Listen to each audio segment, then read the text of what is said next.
உங்க வீட்டை சுத்தி உங்க கண்ணுக்கு தெரியாம பல விஷ ஜந்துக்கள் கோடிக்கணக்கில் இருக்குது. இந்த விஷ ஜந்துக்கள் உங்களை காயப்படுத்தும், துன்பப்படுத்தும், எல்லாமே உங்களுக்கு எதிராக செய்யும். இதெல்லாம் ஏன் நடக்குது தெரியுமா? நீங்க சாயப்பாவுக்கு விரோதமாக செயல்பட்டுக்கிட்டே இருக்கீங்க. ஒரு நொடியும் இல்ல, இந்த பதிவு ரொம்ப கஷ்டமா இருக்குது, நான் பார்க்காம அடுத்த பதிவில் கேட்டுக்கிறேன், நான் ஏற்கனவே ரொம்ப நொந்து போயிருக்கேன் அப்படின்னு நீங்க ஸ்கிப் பண்ணலாம்.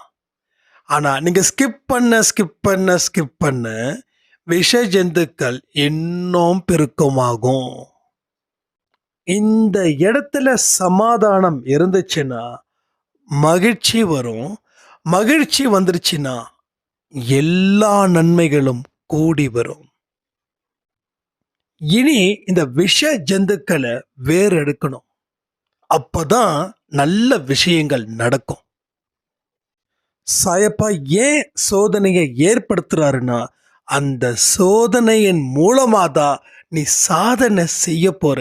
இதை தெரியாம நீ கடவுளை வணங்குறதும், அவரை விட்டு போறதும், திரும்ப வணங்குறதும், திரும்ப போறதும் இப்படியே இருந்துச்சுன்னா உன்னுடைய வாழ்க்கையில நஷ்டத்தின் மேல நஷ்டத்தை நீ அனுபவிச்சே ஆகணும். உன்னுடைய தலையெழுத்தை நீயே கேவலமா எழுதிக்கிட்டு இருக்கிற. எச்சரிக்கையா இருங்க, பயப்படுங்க.